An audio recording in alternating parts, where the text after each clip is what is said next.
Behind the Badge Illinois, giving you the inside scoop on public safety and those who protect and serve. Hear real stories directly from law enforcement experts and get a chance to ask questions about issues you've always wanted to know more about. You have the right to remain informed. This is Behind the Badge Illinois. Welcome to Behind the Badge Illinois, special Mother's Day edition. We have Chief Bird joining me here. Mimi was on. I screwed up and didn't hit record, so we're doing this again. So I apologize, Mimi. We've got Dave's mom, and we've got Maggie, which is Mimi's mom. So we're redoing this interview without Mimi, who was on originally. So I apologize again to Mimi. So welcome to the show, Maggie. Special Mother's Day. Happy Mother's Day to you. Happy Mother's Day to Dave's mom, Lil. Welcome to the show, my friend. Hey, good to be here. So your daughter Mimi rose through the ranks of the Illinois State Police, and what was it like growing up as the mother of Mimi? And when did you know that Mimi had leadership capabilities to become a successful police officer? Well, the thing that I remember most with Mimi is in kindergarten, when I went up for parent-teachers conference. First of all, I had always had perfect reports on her, like everyone loved her. No one had anything bad to say about her. And when I went up there, she said, "Oh, Mimi is such a lovely child, but," and I was like, "Oh my God, what is she going to say about her? But she tends to run things." And I was like, "Oh my God, she's bossy." And that's when I guess that's like the first inkling. Got it. There wasn't any reports of her throwing kids up against the lockers and doing frisks or busting into their lunch boxes and checking out what they were getting for lunch? No, I think, probably she was probably telling everyone where to sit, how, what crayons to use, what chalk to use. She was probably what books to read. She was probably bossing that way. Got it. So what was it like when she came to you and said, "Mom, this is," no, you had told the story of her going on a trip when she was very young with a 9-to-5 job. Can you talk to our podcast listeners about that? Yes. Well, one of the first inklings, I remember she kind of had a inkling to be like an FBI agent with that Jodie Foster movie, Silencing of the Lambs. And That's kind of where I think she got her first, taste of it. And then during college, during the summer when she was home, she worked at a association management company for SIGGRAPH that did computer graphics. And it was a summer show, and it was always held mostly on the West Coast. But she went and traveled there. They did such a good job during the summer that they asked her and her friend to come and to go travel with them. So she was able to. So she went there. That was the first time that she was 18 years old. That was the first time she ever flew on a plane, and she flew by herself. And then after that, once she finished college, like in the last year, she says, "You know something?" She goes, "I know from working this job all through, college, that I don't want a 9-to-5 job. I won't be able to handle it. And now I know what I want."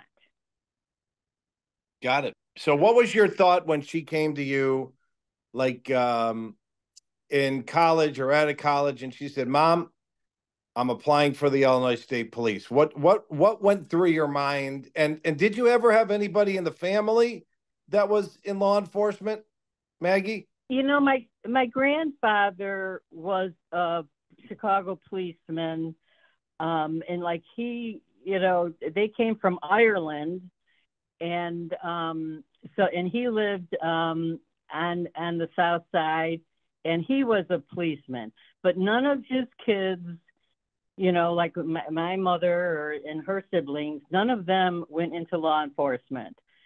So that was like the only like relative that we had besides Mimi. But when she said that she wanted to try out for the state police, she wanted to get into law enforcement, and she signed up. She applied for the CPD as well, and the Illinois State Police, thank God, called her first. So that's where, you know, like once she got the call. You didn't want her in the neighborhoods? You wanted her on the highways? You know, I was, you know, I know with Chicago Police Department, and this was way back when, like in the 90s. So, I mean, it wasn't like, you know, like it is today, you know, where they don't get the respect that they need, that they should get. You know, I mean, it was still fine back then, but you know, I guess I did want her, like when she got called for the ISP, when they answered first, you know, like she applied for both and ISP answered first. So I was happy about that. So Dave, talk about the 6 months, because Mimi had mentioned the 6 months where you're gone, right? What's that like? And when and then, you know, Maggie would only see her daughter every week. Can you just give an overview real quick of what that 6 month training is? Oh my, yeah. I mean, it's the longest training in the state. I mean, you know, the ISP Academy is a paramilitary organization, so it's like boot camp. I mean, if you could, it's boot camp. That's what it is. And I mean, they tell you when to go to sleep. They tell you what time to get up. They tell you what you're gonna eat. And I mean, you don't get any options. Like, I mean, CPD's Academy, you know, those guys get to go home every night. You know, you're in barracks with the ISP. So I mean, it was tough. I mean, they were in your face every day in line. Even when you're in line for chow, they're in your face. I mean, you were doing push-ups in line before you ate. I mean, it was boot camp. I mean, you know, but you were in the best shape you ever been. If you didn't come in good shape, you definitely were going to leave in good shape, because they made sure of it. And being away from home, you know, it was tough. I mean, I remember I used to come home, and you really don't have a lot of time, because you leave on Friday at 5. And for the people who live in Chicago, I mean, that means you're not getting home till what, 8:15, 8:30. And then before, you got to be back there Sunday at 5. So you really didn't even have you might have one full day, but heck, you were so tired, Dave, you just wanted to rest. So I mean, it was a tough academy, way tougher than it is now. I mean, nowadays the academies are nothing like this, because you know they're much. I'll just be honest. It's an easier process now in the academy compared to when we went through. But Mimi was tough, and she stuck it out. Like I had maybe 6 or 7 female officers in my class, and they were amazing. They did a great job, and Mimi, you know, kept that tradition going with her when she went through with her class. But like I said, we were probably, God, I mean, I think I had maybe 7 or 8 years before Mimi came on. So when she came on the job, I was her sergeant, but she was probably the best officer on that shift, and she worked midnight shift, Dave, on a platoon with nothing but males. She was the only female for the most part, and she held her own every night, and I was just extremely impressed. And she probably got that from her mom, so because she held her own, boy, and it was awesome to see. Hey, Maggie, what was the biggest transformation during those 6 months from when Mimi first left to when she graduated the academy? What type of transformation did you see, both, physically and emotionally, and as a mother, changed her from a young woman into an officer? Physically wise, she was like, she was probably always in good shape, but I could tell that she was like stronger, and like telling like stories about the stories that the recruiters told to them, how they have to be mentally ready for that. And like I could tell that she was really anxious to get, done with the 6 months and to go out and start. So she was ready. She was ready. And like I said, I'm not sure if they still do that 6 months. Do they, Dave?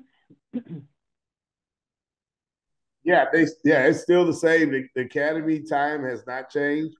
The posture though has changed a lot. So they're not in their face as much as they were with us. I mean, it was. I got to tell you, it was boot camp. I can't explain it any other way. And I'm not I was not in the military, but the guys who were there who had been in the military said this is like boot camp again. That's all they kept saying. So and those are people who actually went through boot camp through the military. So yeah, it's still same amount of time, but a different posture though.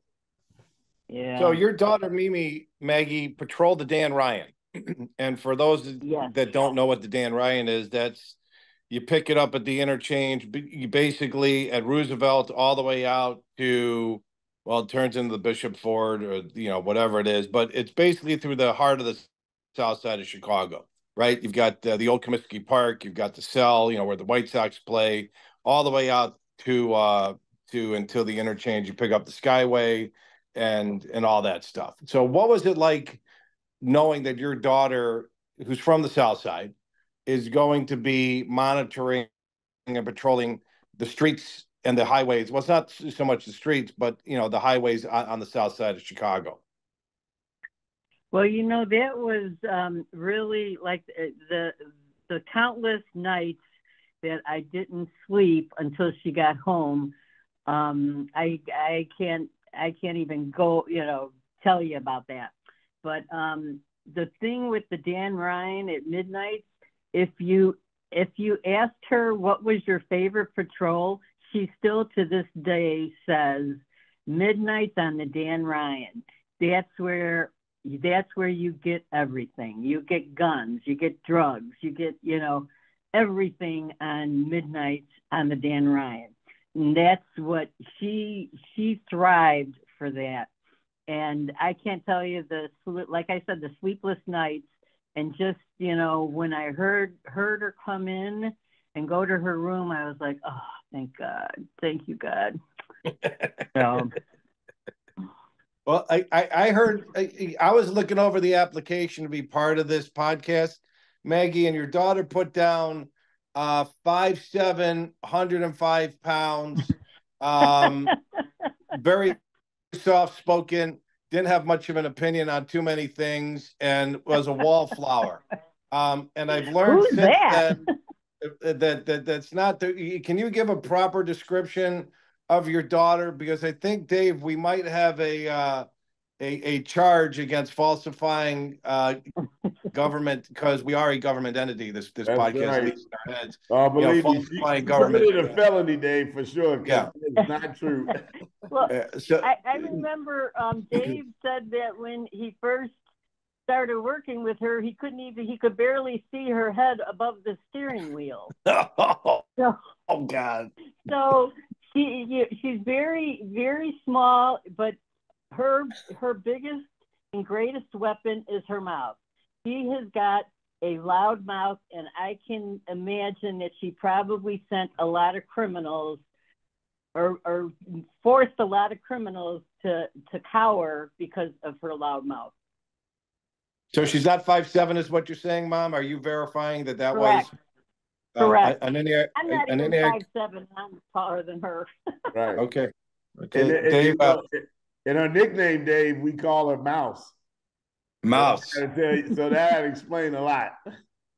Got it. So Maggie, as a mother of a, I said officer, it was a trooper. I apologize to all the state troopers out there because I know that is a point of contention. So I apologize.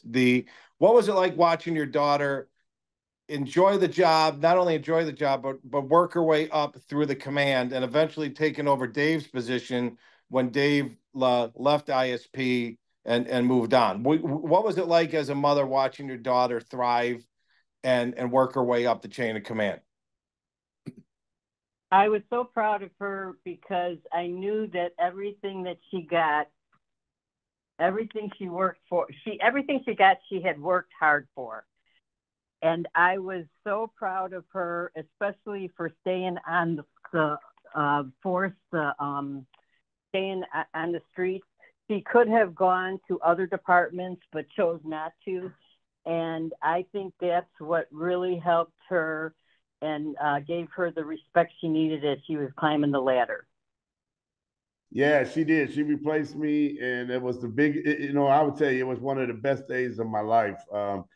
It was at my retirement party, Dave, and we had like a luncheon. It was retirement luncheon, and I got a video of it. I said I have one last order to fulfill as the colonel of patrol, and I was able to take my colonel insignias off of my collar and put it on hers. She didn't even know it was going to happen, but I called her up there and she was like, "Oh." I was like, "Yeah, this is my last duty as colonel of patrol for Illinois State Police."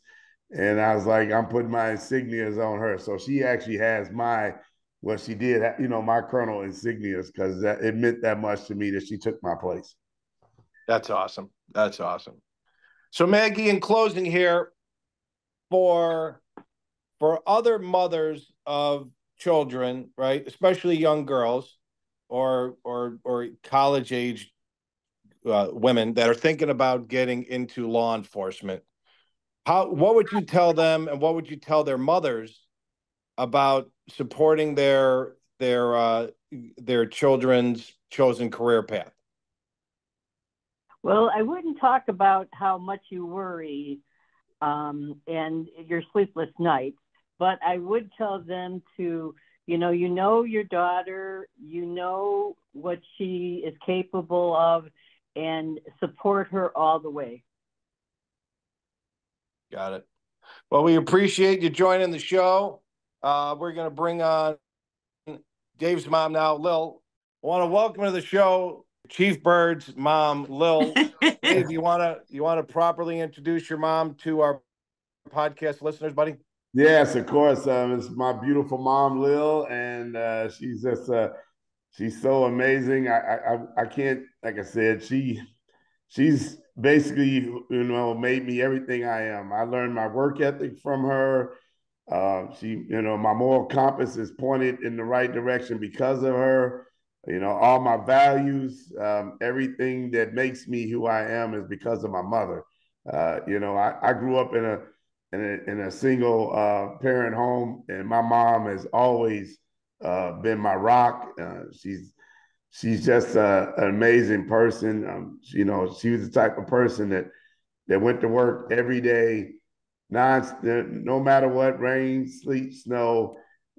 She got up and went to work because she knew she had to, because she had to take care of her family. And I can't tell you how much I love her because of that, but even more how much I respect her for the woman that she is. And because a lot of times people tell you that a woman can't raise a man, but I always challenge that because my mother did it, and without any assistance from any male figures. So for the most part, so my mom, she definitely bucked that tradition or that saying that a woman couldn't raise a man. I would challenge that 100% because she did it. And she's just an amazing person, Dave. And I'm happy she was able to jump on with us on this Mother's Day weekend. so we can, just share our love for our mothers. I know a lot of our chiefs on here, moms have passed, and I understand. And I hate that. I'm very lucky to still have my mom, just like Mimi is still lucky to have hers. And but I do want to wish all the moms a happy Mother's Day. And yeah, that's my mom, and I can speak about my mom for hours, Dave. So it's not enough time on a podcast to talk about my mom. Hey, Lily. Thank you. How's that make you feel, Lil? Oh my God, I'm just kind of like, my heart is just like pounding. I'm bursting. But I love my son, and I always will. And what he is just it's a compilation of a lot of different things. But he is such a great person. He's such a good-hearted person, and I just love him for how he is and the way he turned out. He's giving, he's kind, he's all of that. And so really when he became a policeman, I was afraid that some of that would change, but it did not. It did not. He just kind of he enhanced all of that stuff into his job. So he's just such a great person.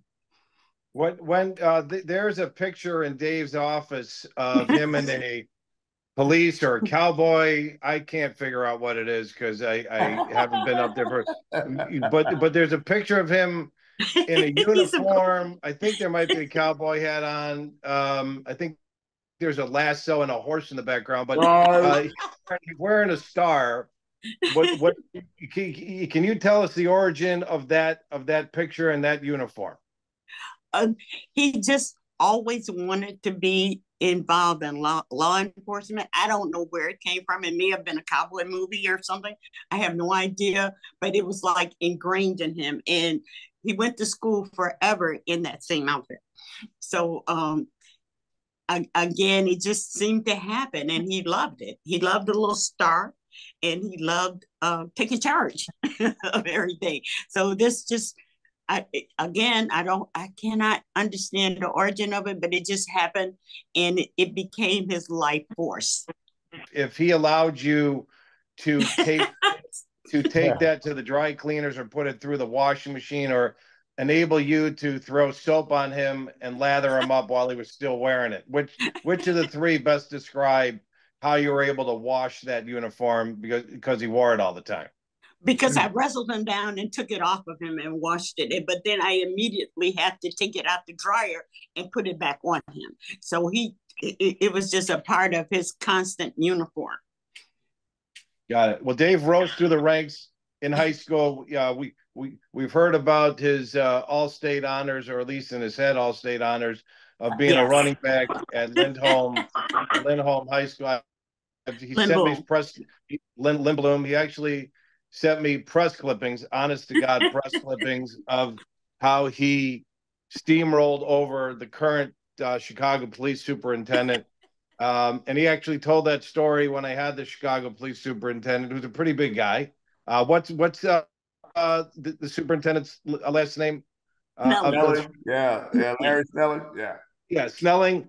I mean, he looks like he could put the pads on today, Larry, Superintendent Snelling, and take some people out on the football field. But so he when he realized that his 5.2 speed in the 40 wasn't going to make him an NFL or even a Division III football playing star, but in his mind, that 5.3 40 speed was lightning speed. And he goes into law enforcement. What was that thought process when Dave decided and declared his major in college in criminal justice, and he was going down that path? What were your thoughts? My thoughts were, again, I have to tell you, because of his penmanship when he was young, I assumed he was going to be a doctor. And that was my aspiration. But when he went to college and decided on this law enforcement major, I was like, wow, okay, the doctor thing is out. So I had to deal with that. But that was not what I was looking forward to. But I came around. What was it like breaking it to your mom, Dave, that when you went down, that when you're in college and you're deciding on the college, you went to college in the South, that this was going to be your career path, what were your thoughts? Wow, I knew she wasn't going to be happy. I can tell you that. You know, and like I said, I went to school. She sent me to school in Louisiana, and you know, I think she was, you know, one of my best friends went to school with me to Louisiana. He had got shot our sophomore year. He was a really good wide receiver named Oren James, but and he got shot his sophomore year, and and he was able to survive that. He got shot in the arm. But I remember my mom, when she found out that we both were going to Louisiana, going to Grambling State University, she was really happy because she was like, "Hey, I want you guys away from this city because there's just so much is going on, and you guys are." I mean, he had already kind of, dodged a situation where at least, I mean, he didn't dodge the bullet because it definitely got him, but it didn't, but it didn't kill him. So that was the best part about that. So we both went to school in Louisiana, and I said, you know what? And even that was part of it. I didn't like the fact that he got shot, and I wanted to be someone who would prevent that from happening in the future to other people. So even that kind of, I mean, I knew I wanted to be in law enforcement, but even when that happened to him, it made me even more, encouraged to do it. I was like, I got to do this. And I remember, like I said, I got the call from the state police recruiter, and he said, "Hey, you want this job?" And I just remember saying, "Man, can I call my mom?" And he's like, "Son, we don't have time for you to call your mother." He's like, "We don't do that." He's like, "If you want this job or you don't." And I had the feeling that man had a list of probably 100, 200 names beyond me. He probably didn't care if I took this job or not. So I said, "You know what? I'll take the job." And he said, "All right, good. We'll see you in August," and hung up. And that was it. And then I called my mom and told her, and like I said, I knew she was going to be that happy. It was I think back and I know it was a little bit of a lull in time, maybe a few seconds where I didn't hear anything from her after I told her, and then she said, "Okay." And then, like I said, it was history after that. 35 years later, I'm still wearing a uniform, and still serving. So it was something I always wanted to do, Dave. And I just appreciate my mom for supporting me, with my goals and my career, because even if she didn't, really prefer that I be in this profession, she always supported it. It never changed. Got it. That's true. I did say okay, but I then said, "Are you sure?" Yeah. Are you sure? Yep. She always wanted to make sure that I gave it a second thought, Dave. Yes. Yeah. Well, it's kind of ironic because today, if a recruit says I want to call my mom before I make a decision, the recruiter or the sergeant or whoever will probably get mom on a three-way instead of just saying, "Son, make a decision," right? Because you don't want to get that candidate off the phone due to the numbers coming in. Well, I used to have to. Well, I had to call collect. I was a collect call. I mean, I was like, so back then, I'm sure that recruiter was like, "Yeah, no, I'm not going to pay for a collect call for you to call your mother." And probably on a payphone too with that long cord, right? So you didn't have to get out of your car. Yeah. That's right. That's right. Yeah, for all you youngsters out there, Google payphone, and you'll see what we were talking about. Like. Yeah. See what a payphone looks like.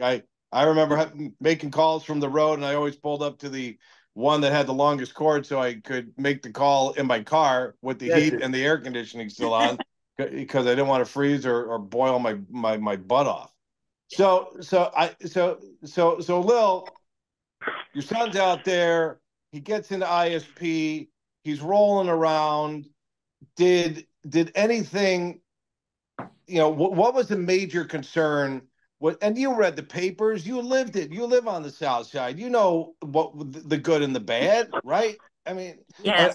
I worked here. A little side note. I worked at 200 West 87th Street at Anthony's Contracting, which is now the Home Depot. That used to be a scrapyard back in the day. So I used to go and I was from Des Plaines, right? I was living with my folks in Des Plaines, and I would come all the way down. I'd be on the Edens. I'd be on the Kennedy. I'd be on the Dan Ryan. I knew exactly. I'd get off at 87th Street, go west 2 blocks, and Anthony Contracting was right there, right? Ryerson was behind it. I know the neighborhood, right? I was in that neighborhood. Okay. So what was it like knowing that your son was coming back and the concerns that you had that he was going to be patrolling in his hometown? My concerns were just magnified. I was constantly worried. And again, as I said before, I had to put my faith out there for him because he wanted to do it. And I knew he would do it. And I knew he would do a good job. But it doesn't keep you from worry. I don't care how old they get, you still worry. So it was a definite concern. Every night it was concern because he always worked the night shift.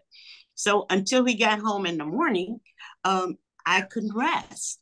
But until he got a higher position where he wasn't out there as often. But I still worry now. I still worry. It's a part of what a mother does. Sure. You worry about totally children, and I don't care what they do. Right. Well, he's pushing a lot of pencils and paper now, being the big shot up there in DeKalb. So other than a paper cut and maybe falling off the curb on the way to his car, I think he's pretty safe, but I understand. Oh, okay. Yeah. Well, my mom knows me better than that too, Dave. She knows she knows if my guys are in it, I'm in it with them. So yes, he is. Well. He's a definite participant. I got that from Dave. So Lil. Yes. You got your son out there patrolling. So for our listeners that don't realize this, the Illinois State Police back in the day, Dave, you had the highways, right? I mean, you all had the interstates. Yep.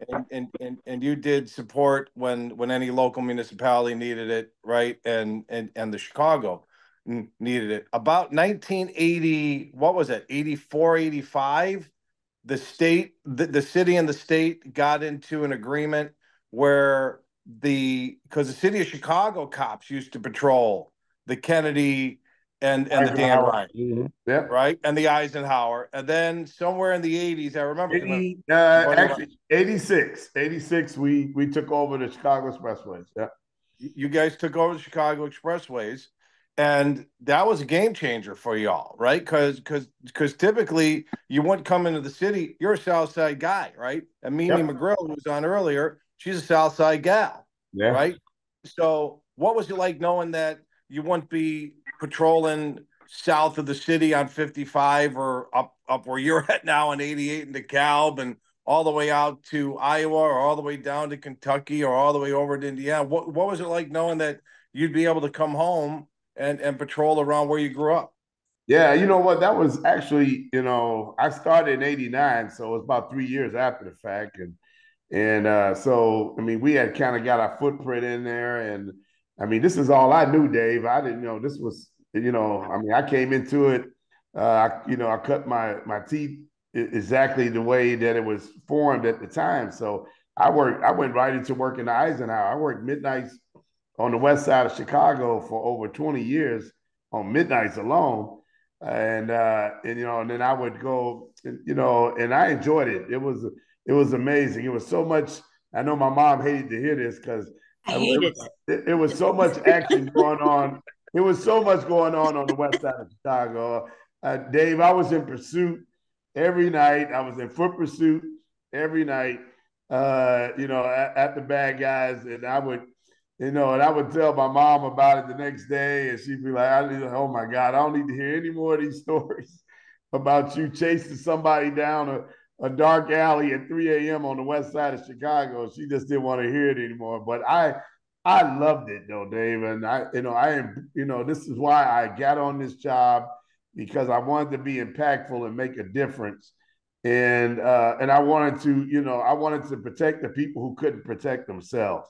So that was the main reason why I wanted to do this job. And that was part of it. But my mom and my grandmother both of them were like, oh yeah, we don't need to hear all these stories. Just, you can save all the action stuff. We don't need to hear it. Got it. Well, what was it like for you to hear all of these stories? I know you chimed in there and said you didn't like it, but for other mothers out there like Maggie, who's listening now, who's Mimi's mom, who's still on the phone with us, what was it like for you to hear that? And then I'll let the moms go back and forth and talk about, their experiences and how they dealt with it and how they overcame all of their anxiety. So, Lil, what was it like hearing, Dave come home and say he jumped over the fence and tore his trousers and running around the west side in his underpants? Well, we heard that. Frightening. It was absolutely frightening. And my heart was just like always constantly beating until I knew he was home. It was just when I knew he was at home after his shift, then I could actually rest. But during that time, especially during his rookie years, I don't know if I ever really got any sleep because it was just something that constantly kept me awake and I worried. And then when he had the accident, I was just out of my mind with worry about that whole thing. It was, I'm telling you, law enforcement, I appreciate you guys. I know you do a lot for us, but it's scary. It is just really scary when your child is out there working as hard as he did. And his heart was so in it. And he wanted to do it so badly. And he did a good job. He always did a good job. It was always 110%. That's what he gave the ISP. So, Meg, no. So Lily and Maggie, as mothers, did you guys used to talk amongst yourselves or did you talk amongst your friends? How did you guys deal with the anxiety knowing that Mimi's out there 5'2" with her big mouth chasing bad guys? That's a direct quote from you, Maggie, because I don't need any. I don't need any slaps to the back of the head when I see Mimi next. And how did you cope? How did you guys cope? What was your mechanisms as mothers? As a parent, I think I just prayed a lot and just went on my faith. Yes, got it. Yes. You pray a lot, and you just, I was able to talk to, my husband, to tell my husband the stories. I was able to talk with my friends. No one was in law enforcement though. So, they were just like amazed at like some of the stories that I told them. But, yeah. And Lil, what a wonderful job you did with Dave, because Mimi is who she is today because of him being there to guide her through the ISP. And I know Dave pretty well. I don't know, I've only met Lil a couple times, but the respect that everyone has for Dave is unbelievable. He has earned it. And now when I hear that he wore his little badge when he went to school, like he knew from way, way early how good he was going to be. So I thank you, Dave. Oh, thank you, Mom. I appreciate you. I appreciate. I was going to take care of your precious gem. I told her, when we used to work together, Dave, we worked together a lot, and I mentored Mimi, and I was a supervisor when she came on. But that was one of the things I told her mom that, I said, hey, don't worry, I'll get her home every day, and I promised her that, and I felt. I felt like, at the end of my career with the state police, when I retired as colonel, Mimi took my place, Dave, immediately. So I felt that sense of accomplishment because I knew I did and followed up with my promise to her mom to make sure that she made it home every day because she worked with me so much and on an every night basis. So I felt like, and then when she had children, I even felt even more like I said, oh my God, now she's got kids. And I was like, I got to make sure she gets home. I can't, and it got to a point where I think Mimi would get upset because she would be like, like I would overstep on certain situations and try to like shelter her. And she would be like, and because she's so strong willed, She was like, Dave, I got this. You know, I'm like, all right, okay, let me back up then but I was like, but I promised your mom, I got to get you home. So, but she was so strong-willed, Dave, she would get upset when I would like kind of pull rank on her, you know. But she would tell me, she's like, no, I got this. I don't need you to do that. And that's why I respect, you know, I mean, Mimi is like I said, we're best friends, and that's the reason why, because we spent so much time together working on the midnight shift for years, you know, Dave. Got it. So Lil, what would you tell? I asked the same question to Maggie.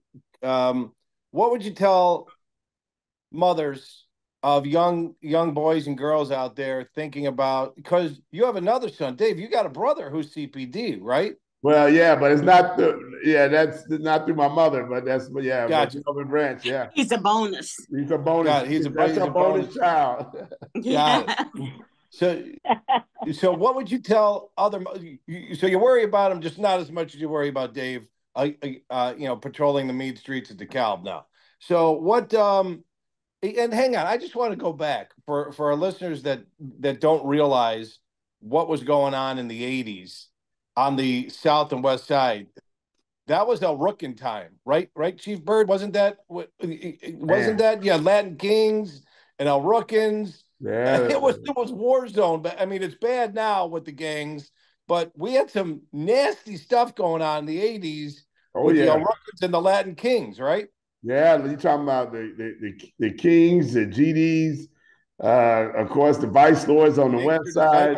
Yeah, yep, and you know, and Dave, like my mom said, you know, she kind of mentioned the accident I had, but I wanted to go back to that because I know I was like, oh man, this is not going to go well, because she was so, you know, because when you have to make that phone call to your mom to say you've been in a serious accident.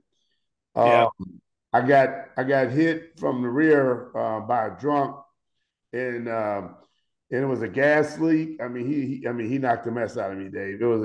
I had a gas leak. He completely crushed the rear of the car. He pushed me into ongoing traffic. Now, this all happened around 3 a.m. And I remember it like it was yesterday. It was 290 westbound at Keeler on the Eisenhower, and he pushed me into traffic, and you know, and it wasn't too long before that, a good friend of mine was killed the same way from the state police. But there was a car I had stopped, and then another car struck me from the rear. But luckily, Dave, the car had stopped, had already left. So I was able to, I got pushed into traffic. But my friend, who's named Chung Lim, he's a trooper, Chung Lim, he got pent between the two cars in his car, and he died from this accident. So I was very lucky that the other car that I had stopped had already left. Otherwise, I mean, I could, you know, who knows? I probably wouldn't be here today, you know. So I know my mom hated that call, you know, but I think it made her feel better that she could hear my voice. At least it's me calling and not, you know, someone other than me. But somebody showing up at my door. Yeah, I knew. Yeah, somebody showing up the door, and it's like, oh my God, you know, like, and you know, and my mom, you know, she doesn't drive. She doesn't drive, so it's not like she could just jump up and go to the hospital and check on me without assistance, you know. And I mean, but I know my grandmother was extremely upset, and you know, and my mom, you know, and I think we tried to keep that from her, right, Mom, at first. Yeah, we did. And then when she found out, she was very upset because she didn't like when people kept things from her. So I don't think she was too happy with my mom about that. So getting in trouble for what your son doesn't get, you know, it doesn't stop as you get older, is what you're saying. So I got, as a father of 3 girls, I got a lot to look forward to then. That's great. Yes, you do. Yes, you do. So Lil, for other mothers out there whose sons and daughters are thinking about becoming a member of the law enforcement community, what would you tell them about the nerves that you had and about supporting their kids with their chosen profession? If they actually want to do it, I would say you should be very supportive of them. It's not going to keep you from worrying, because you will. As a parent, you will always worry. But I definitely think that if this is what they want to do and they have decided, like my son, that this was what he was going to do, then all I can say is give them your full support and always be there for them and always listen to them. I listened to a lot of that he told me, but I just didn't want to retain it because some of it was just too dark and scary. But just listen and be there for them. And be supportive. Yeah, pray a lot. And pray a lot. All right. Well, we appreciate you and Mimi's mom, Maggie, jumping on. Happy Mother's Day to all the mothers out there. All right. Happy Mother's Day to everybody. And Maggie, thank you as well. Thank you as well. This has been another episode of Behind the Badge, Illinois. Thanks for listening, everybody. If you're interested in sponsoring the show, give me a call. It's been sponsored by Team Hochberg. If you're looking to purchase a new home or refinance your existing home and get discounts for you and your family members, like your two moms here, like our two moms here, give me a call, 855-56-DAVID, or go to 56david.com. Thank you.